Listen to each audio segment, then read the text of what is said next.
Então, galerinha do Pântano Pop, aqui nas nossas comemorações de 50 anos do clássico Tubarão, vamos agora falar um pouquinho daquilo que o brasileiro adora, as curiosidades, as fofoquinhas aí da produção de Tubarão.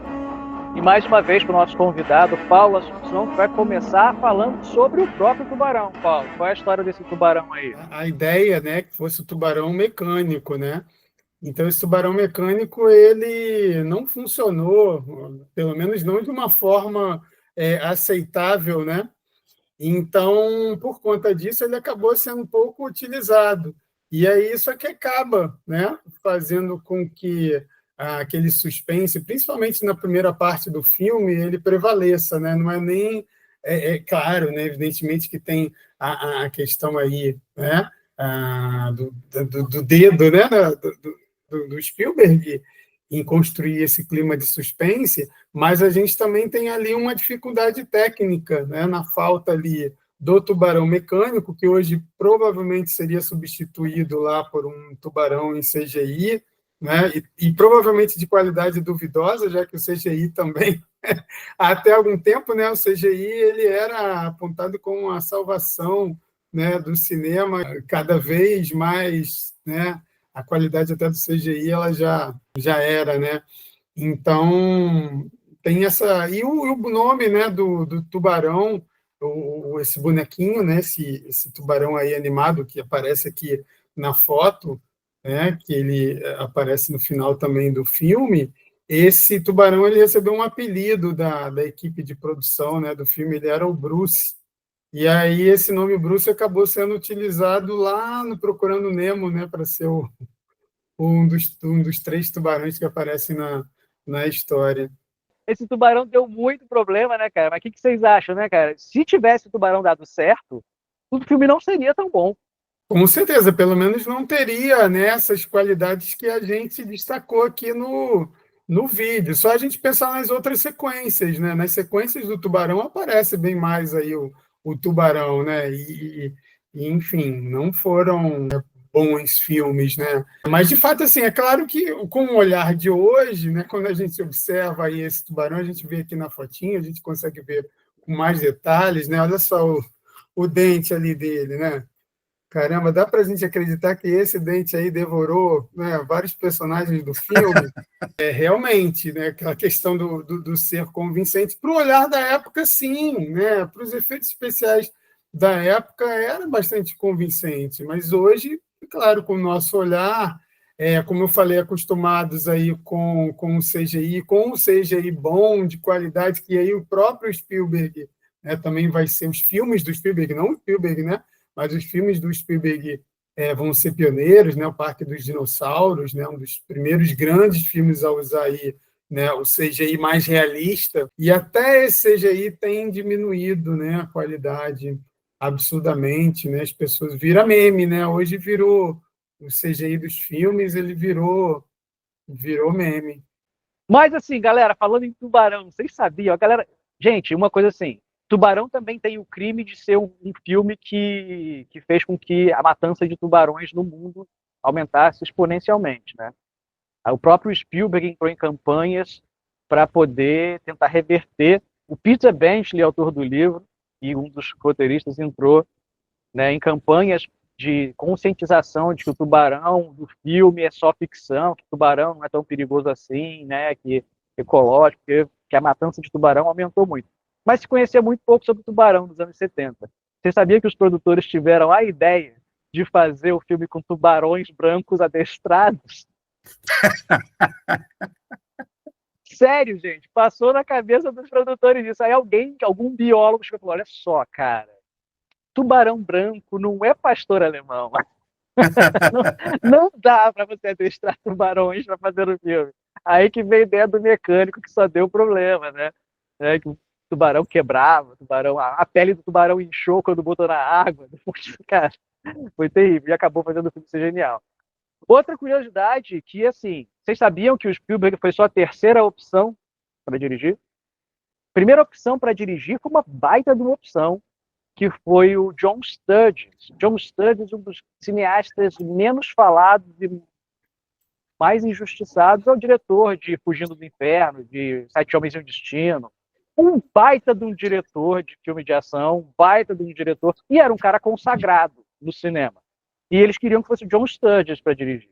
Sei lá por que razão ele não dirigiu. Aí chamaram uma outra pessoa, que é o Dick Richards, que foi demitido por uma questão muito engraçada. Ele insistiu o tempo inteiro em ficar falando porque a baleia não é baleia, é tubarão, cara. Demite esse cara que fica chamando tubarão de baleia.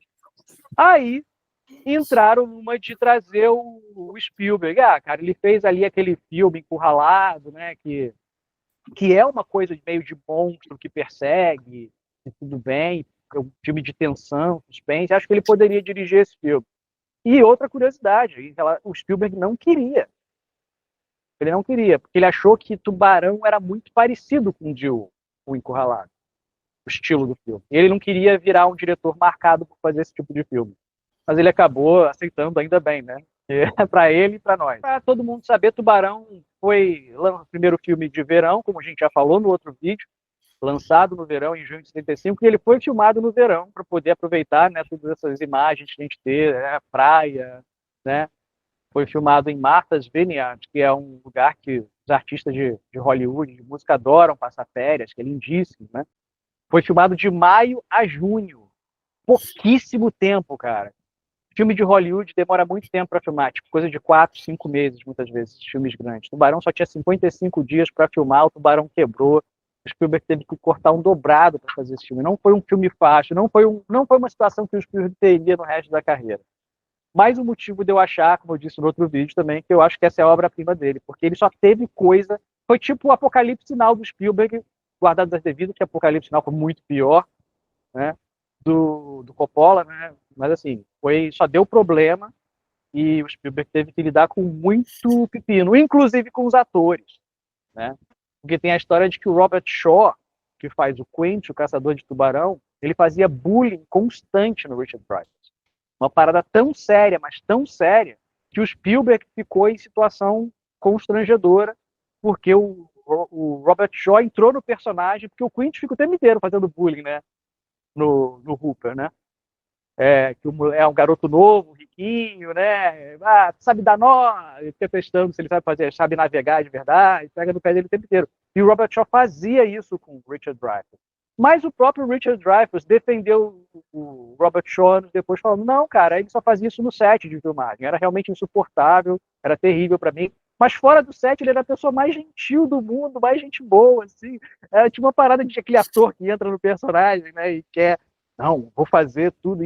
Mas parece que a parada foi feia mesmo, constrangedora, se tivesse compliance na época, ia dar ruim, se já tivesse o Me Too na época, ia dar ruim. Aliás, sobre esses atores, os estúdios queriam atores famosões. Spielberg não queria atores famosões. Então eles chegaram no meio termo. Vamos pegar atores que são conhecidos, mas que não são superstar. E aí a gente tem umas coisas interessantes, assim. O Robert Duvall ia ser o Brody, o chefe da polícia. Só que o Robert Duvall não topou, porque ele queria ser o Quint. E realmente, o Quint é o personagem mais interessante, né? Vocês acham? Charlton Heston queria fazer, cara. Aí não é que foi oferecido, não. Ele queria. O Charlton Heston. Com ele seria o tubarão dele. Ofereceram para ele ser o tubarão. Não. Ele queria fazer, cara. Ele se ofereceu pro Spielberg. Ele queria fazer o Brody, provavelmente, eu acho. E o Spielberg não queria, porque o Charlton Heston é o Charlton Heston. Ia virar um filme do Charlton Heston, né? Ele não queria aquela coisa Ben-Hur, 10 Mandamentos e Alcide no filme dele. O John Voight, esse era megastar na época que estava na primeira prateleira. John Voight ia ser o Hooper. Não sei por que ele não topou, se mudaram de ideia, né? Jeff Bridges quase foi o Hooper. Joel Grey, vocês lembram do Joel Grey? Rambo, Armado e Perigoso? De outras coisas, mas para a cultura pop a gente lembra disso. Quase foi o Hooper. Jean Michael Vincent, vocês lembram? Águia de Fogo? Lembra da série? Jean Michael Vincent quase foi o Hooper, que viria fazer o Stringfellow Rock lá do Águia de Fogo nos anos 80, a série de helicóptero tosca e maneira ao mesmo tempo. E aí eles acabaram indo no Richard Dreyfuss por sugestão do George Lucas. O George Lucas sugeriu o Dreyfuss, porque ele tinha feito American Graffiti com o Lucas. E aí do Richard Dreyfuss tem umas curiosidades muito boas. Ele não conseguia falar os nomes em latim dos tubarões. E se vocês forem reparar, quando vocês forem assistir de novo, reparem. Tem aquela cena que ele está olhando os restos do corpo da primeira vítima. Né? E ele começa a falar, não, talvez tenha sido o tubarão tal, e o tubarão tal fala, só que ele falou os nomes científicos. Nenhum daqueles tubarões existe. Ele inventou o nome porque ele não conseguiu decorar, ele falou o que veio na cabeça dele. Cara, então assim, ninguém percebeu isso. Agora é um cara que entende que tubarão é esse que ele tá falando, né? E assim, outra Ela cena falando curiosa. línguas tipo o Pastor Mirim, né? O Richard Dreyfuss é o primeiro pastor mirim, é o Richard Dreyfuss. Cara, e assim, tem uma cena que dá pra ver ele lendo o Carcara Dom Carcarias. Sabe a cena que o Brody tá com o Hooper falando com o prefeito? Não, tem que fechar a praia porque é um tubarão, não sei o quê. Dá pra ver uma cena que o Richard Dreyfuss está de frente pro prefeito, mas você não consegue ver, porque é daqui pra cima, né? E o Richard Dreyfuss, você vê ele abaixando a cabeça na hora que ele vai falar o tubarão que é. Ele abaixa a cabeça, ele estava lendo. Botaram no peito do ator o nome para ele ler, que ele não conseguia decorar aqueles nomes em latim de jeito nenhum. Então, assim, o cara é o biólogo, é o marinho, o maior especialista de tubarão, e ele apanhou. Ator bom é fogo, né? Ele apanhou pra caramba com a coisa de lidar com os tubarões, né? Porque ele não entendia de nada. Assim. Quando você falou do melhor personagem, para mim o melhor personagem é o do Richard Dreyfuss, porque é uma questão de solidariedade entre baixinhos. Então, por isso que para mim ele é o melhor. Dos três, né? Talvez atualmente, eu me identifico mais com o chefe, né? O Roy Scheider, porque eu estou trabalhando atualmente como diretor, né, de escola. Então, eu me sinto um pouco como aquele chefe ali, porque no começo do filme é tanta demanda e você tem um problema sério acontecendo, mas as pessoas estão ali buzinando no ouvido, né? A minha cerca, né? Não sei o que aconteceu, né? E ele não, por onde ele andava, alguém estava reclamando, alguém estava querendo que ele resolvesse alguma coisa. Então, eu me sentia ali nele, né? Eu me vi ali representado.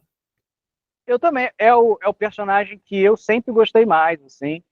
É um ator que eu sou fã. Sou fã dos três, né? Eu sou muito fã do Roy Scheider. E hoje eu gosto mais do Quint, né? Mas eu sempre gostei mais do Roy Scheider.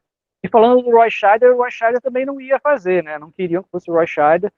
O Roy Scheider, como ele entrou no filme, foi numa festa, cara. Ele ouviu o Steven Spielberg falando com um cara da equipe, o filme já estava em pré-produção, e ele pensou em, cara, quero fazer esse filme. E aí ele foi, se meteu na conversa, falou, eu quero fazer esse filme aí, não sei o quê. Foi uma parada assim, que ele entrou no filme. E o Spielberg não queria, porque o Spielberg não entende de ator, né, cara? Isso é uma prova. Ele não queria o Roy Scheider porque ele estava com a imagem do Roy Scheider no Operação França.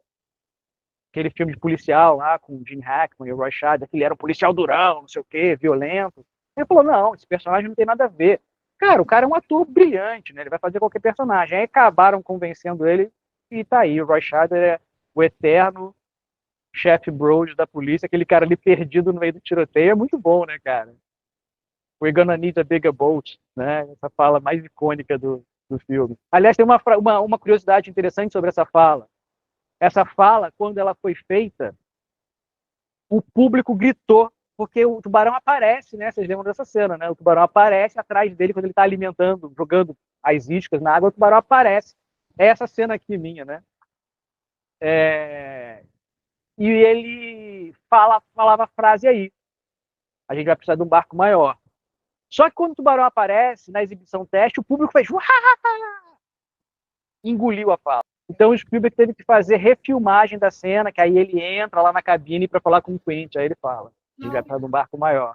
Né? Então, assim, eles tiveram que fazer uma refilmagem por causa disso. Só que foi uma refilmagem que o Spielberg bancou do bolso.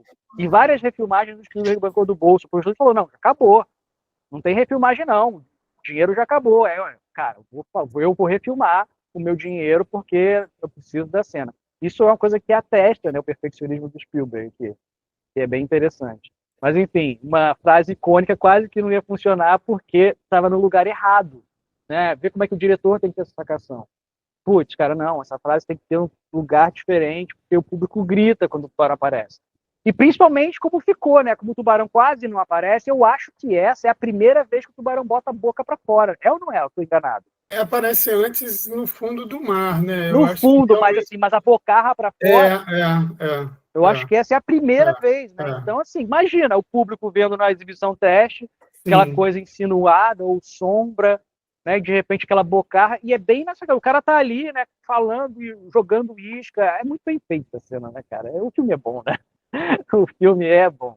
Vou terminar essa coisa de falar de elenco. O Robert Shaw foi indicado pelos próprios produtores, né? O Robert De Zenock e o David Brown. Robert Shaw, um ator brilhante, talvez seja, na época, fosse até o mais conhecido dos três. Só que o Robert Shaw foi, né? Ele é um ator shakespeariano, não, deixa eu ler o material primeiro. Foi ler o livro, detestou o livro, não quero fazer, não. Esse livro é uma porcaria, se for fazer um filme desse livro, essa porcaria, ele não quis fazer. E aí convenceram que não, tem uma equipe de roteiristas aqui que vai fazer, vai dar mais dimensão para os personagens. E o Robert Shaw, ele é roteirista também, ele é dramaturgo. Aquela cena icônica dele contando do USS Indianapolis, quando eles estão lá confraternizando no barco, bebendo, que ele conta que ele foi uma vítima lá do navio na Segunda Guerra, que foi torpedeado. Cara, quase aquela cena dele toda, quase o texto todo é dele. Ele mesmo escreveu a própria fala dele. Então, eu acho interessante, para mim a maior curiosidade de todas do Tubarão é que esse filme ele foi um processo todo de dar tudo errado. Ele era para ser o filme que deu tudo errado, e no entanto ele se transformou num filme que mudou a história do cinema, literalmente. Como a gente disse já no outro vídeo, pro bem e pro mal, né? Então, assim, eu acho que essa é a curiosidade maior. O filme tinha tudo para dar errado, as coisas davam errado, ninguém queria fazer, o Spielberg não queria dirigir, os atores não queriam fazer, os atores que queriam fazer, ninguém queria que eles fizessem. Tubarão quebrou, e no final das contas deu tudo certo e o resto é história. Hoje, de repente, ia naufragar na bilheteria, porque já ia sair as fofocas antes, né? Nas redes sociais já teriam esses problemas no set de filmagem todos, então já seria, digamos assim, vendido, entre aspas, né? Ou propagada a ideia de que era um filme ruim, né? Exato. Filmes que têm problemas no set e que não são filmes ruins, mas por ter problema no set já se cria uma ideia, uma expectativa de que o filme vai fracassar, e o filme acaba fracassando porque as pessoas não vão assistir devido à forma que foi criada, né? A infâmia que foi criada sobre o filme. Hoje tem uma coisa assim, a filme tal teve que fazer refilmagens. Um É. monte de filme aí ao longo da história Super normal. teve que fazer refilmagem. Mas hoje é como se Super fosse normal. Ah, não, esse filme aqui é ruim, porque teve que fazer refilmagem. Né? E que não tem nada a ver, né? Tem nada a ver. Isso aconteceu com aquele X-Men Wolverine, né? X-Men Origins Wolverine, que vazaram as imagens com cabo. Ué, mas tu achava que era feito com o quê, cara? Os caras voavam de verdade? Isso é uma irritação que eu tenho, Paulo, que eu costumo ter, o Evandro sabe disso, com essa galera que hoje exige realismo de Star Wars, exige realismo de Game of Thrones. Que realismo, cara? Tu acredita num cara que levanta um martelo e sai relâmpago? E tu tá querendo exigir realismo. Esse é o mesmo cara que tá querendo exigir realismo de filme de super-herói, é o cara que fica chocado ao descobrir que o Hugh Jackman não dava aqueles saltos, tinha um cabo. Cara, faça-me um favor.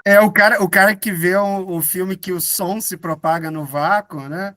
E aí ele quer realismo. Não, pô, tem que ser realista.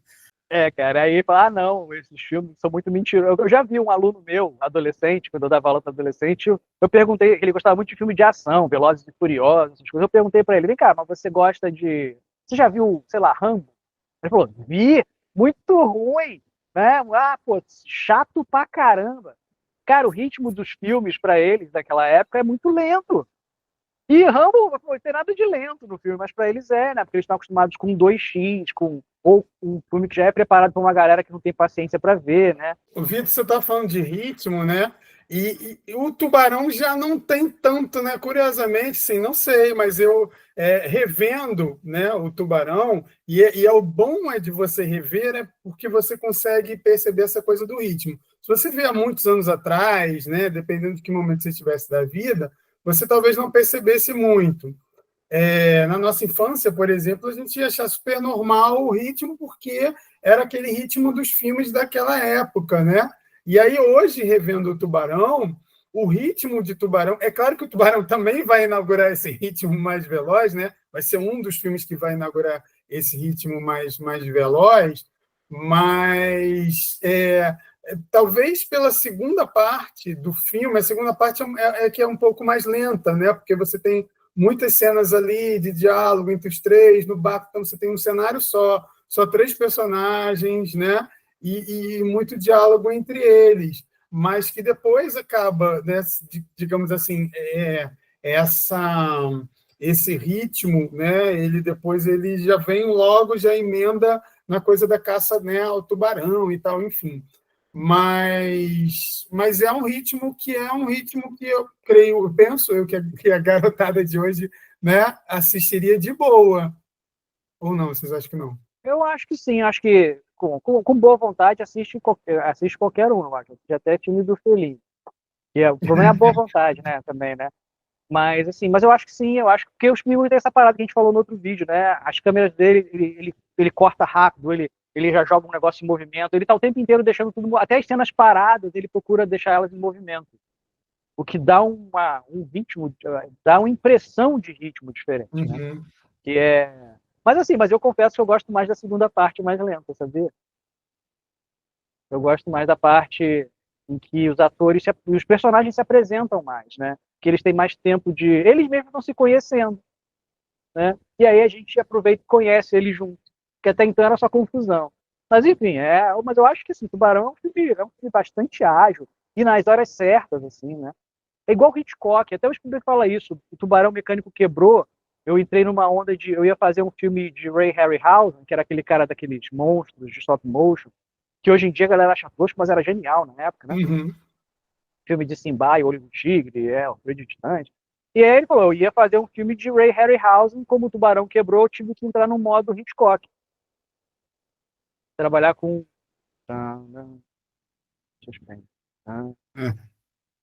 Só no finalzinho que tem aquela coisa frenética, mas é muito rápido, aquela sequência final é muito rápida, acontece tudo muito...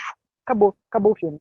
E é um filme também, né, que ele não tem, digamos assim, uma apoteose, né? O que eu estou falando com apoteose? O final dele é uma conversa, né, entre o Richard Dreyfuss, né, e o chefe, né? Não tem aquela coisa, ele chegando em casa, na praia, todo mundo se abraçando, tocando e fogos, e na própria morte do tubarão, né, poderia ser, né, o grande finale ali, não, né? Depois da morte do tubarão, você tem esse momento que é o momento ali dos dois conversando e tal, e acaba, né? Acaba sendo ali a praia, né? Você vê a praia que, claro, passa aquela ideia, né, da paz, a tranquilidade, que volta aquele local e tal, mas não tem, né, uma apoteose como muitas vezes os filmes de hoje, né, os filmes atuais, os blockbusters atuais, eles meio que exigem isso, né? Que tem que ter um final, né, exclusivo, uma grande reviravolta, né? Enfim. Agora tem até que ter cena pós-crédito, né, Paulo? Também, Agora tem que ter cena. Se não tiver cena pós-crédito, não é. O que era uma parada maneira que a Marvel criou, agora virou uma babaquice. Provavelmente, se o Tubarão fosse refilmado, né, você teria o Richard Dreyfuss não ia aparecer ali, né? Ia aparecer só o chefe ali boiando, e aí vinham os créditos, aí depois ia aparecer o Richard Dreyfuss, né? Ou no fundo do mar, né? Ou ele emergindo, alguma coisa assim. Ia virar uma cena de pós-crédito lá, ele me salvou. Pois é. Então é isso aí, galera do Pântano Pop. Não esqueçam de deixar o like para ajudar a divulgar o nosso vídeo, de se inscrever no canal, né? Falta pouquinho para chegarmos a 1 milhão de inscritos, né? Falta pouca coisa. E assistam aí se liguem aí nessa história desse personagem aí embaixo do mar, né? o Peixuxa do Raul Seixas. Ah, não, é Tubarão do Spielberg. Então assistam aí, porque para além de todas essas curiosidades, vale muito a pena.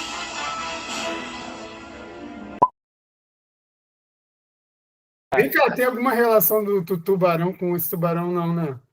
O Tubarão é antes, né? O desenho do Tubarão. Tubarão, lembra da Não, musiquinha? porque, assim, ele é de... Eu não sei, cronologicamente o Tubarão é antes ou ele veio... Vou descobrir agora, cara, que eu tô com o computador aberto aqui. É de 76, olha aí, ó. Então é Jabberjaw. Ah, com certeza. 76 ainda tem Jaw no nome. Agora que eu me liguei, porque É 76. Também, né? Só que o do Tubarão é gente boa, né, cara? Ele até toca bateria, pô. Sim.